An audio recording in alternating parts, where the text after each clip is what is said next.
Tell the kids the truth. Tell the kids the truth. Say, hey, kids, check this out.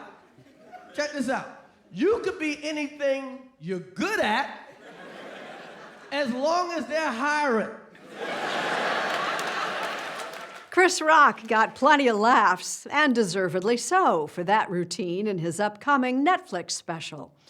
But when it comes to dealing with a pandemic, there's no kidding around at his house, as Gayle King of CBS This Morning found when she paid him a visit. You're a big deal, Chris. Look at all these cameras and all these people. Even on a cold day, Chris Rock does not need a warm-up act to get going. So let me just start by saying, you clearly take COVID very seriously, because we're sitting out here as human popsicles. Nobody's complaining. I'm just saying, it's like 1, 2, 3, 4, 5, 6, 7, 8, 9, 10, 11. Like 15 people in your house? Come on. You don't know that guy, Gayle. What's your name? Lazarus could get us all killed, Gayle. So we're staying put on the patio of his New Jersey home. The house, as you see, is off limits, but everything else for the divorced 55-year-old comedian is wide open. You're single. I'm single. We're all single, Gayle. You and I should just get married. Yes. It's like, we like to travel. I do. I will. My friends that are in bad relationships are Yes. happier in COVID than my friends that are single. Seriously? Absolutely. Really? Absolutely. Like, I hate her, but damn, I'm happy she's here. Being happy is more than a punchline for the comedian, writer, and director. It's a process, a personal one that he has no problem taking public. In the past, he's admitted to adultery and being addicted to porn. A candid conversation about self-help should not come as a surprise. Did you go to therapy before COVID? I did, but I really jumped into it after COVID, and I'm still doing it. So I do about 7 hours a week. 7 hours a week? Like Yes, every day you're so I doing do- something? Yes. But they say about therapy, it only works if you're prepared to tell the truth. You have to tell the truth. What is the hardest truth for you? Sometimes I wasn't kind, and sometimes I wasn't listening, and sometimes I was selfish. And ultimately, who do you want to be? And what is the answer? What have The you learned about answer's- yourself? On the outside, it looks like I'm like this daring Yes. person, but boy, can I play it safe. And yeah, I need to jump in the pool a little bit. You know what I mean? And jump he did, both figuratively and literally. I learned to swim this year, Gayle. You had never swam, but No. Why? Afraid? Because I grew up in a hood, and you can't swim in a fire hydrant. And there was something in my head that said, if I can learn to swim, I can do anything. If I can conquer this in my 50s, I can do anything. So we're heading down to the pool, Chris Rock. Oh, yes. Were you nervous about learning to swim? Yeah, because you kind of almost drown a lot of times. When you look at your life, you're standing here with the swimming pool, and it's a beautiful house, beautifully landscaped.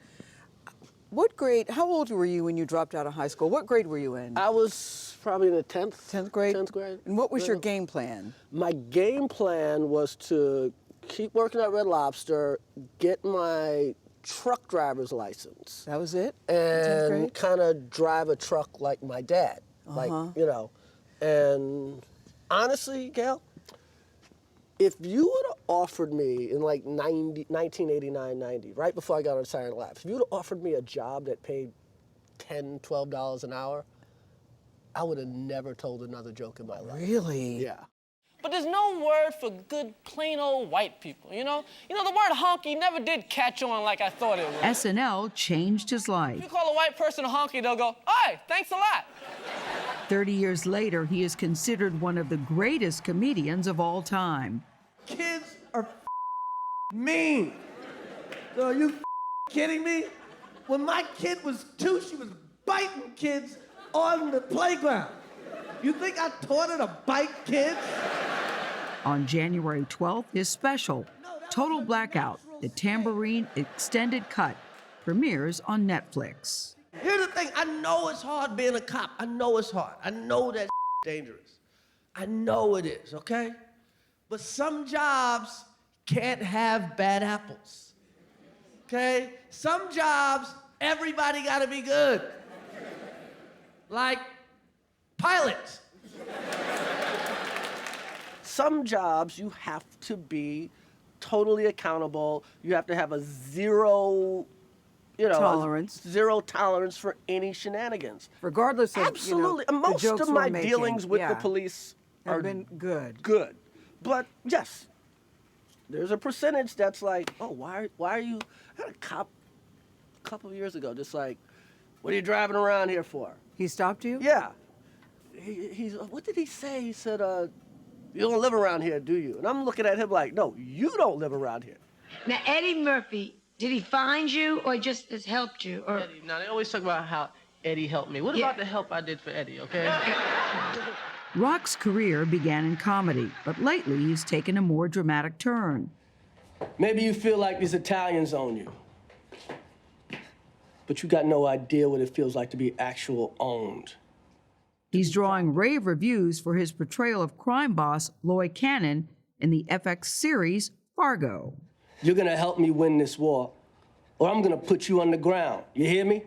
That was a part I probably, not only was I not a good enough actor maybe 10, 15 years ago, I didn't have the gravitas. I haven't lived a life, you know what I mean? But now, I've lived a life, and I can use those things in my acting. I can use actual pain. I can use actual loss. Would you like more serious roles? Is that what you want? I would like more serious. So I just want to be in good stuff. Hey, comedy's great. Comedy's been good to me. Much of his comedy comes from honesty and the pain he felt as a child growing up in Brooklyn. You still feel damaged by the bullying you had as a kid? You still? I do, but I forgive. I forgive. It made me who I am. I'm also like, people get better and people change. So, right now we're going through this thing where we're punishing people for thinking and feeling and saying things 20, 30 years ago. Mm-hmm. You know how easy it would be for me in one of my specials to like name a name or show a picture and go, this person called me in 4th grade and ruin someone's life. I'm gonna sit here and I'm gonna assume all my bullies are better people.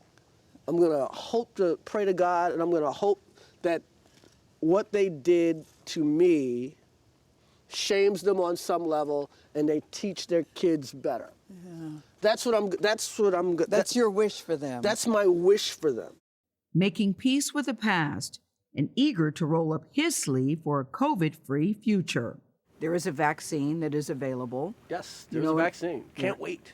I was going to ask you, there is some trepidation among many people in the black community in particular about taking the vaccine. I'm going to put it this way. Do I take Tylenol when I get a headache? Yes. Do I know what's in Tylenol? I don't know what's in Tylenol, Gayle. I just know my headache's gone. Do I know what's in a Big Mac, Gayle? No. I just know it's delicious. 2 all beef patties, special sauce. I don't know what's in that sauce, Gayle. A good laugh, a new chapter, a calmer way of life. Can you say that you're in a happy place now? I'm in a happy place. I'm in a happy place. I'm in an optimistic place. Mm-hmm. Are you happy? I'm happy, Gayle. You are happy. I am happy, Gayle. I'm happy you're here. I'm happy to be here. We're going to travel together because we're both single.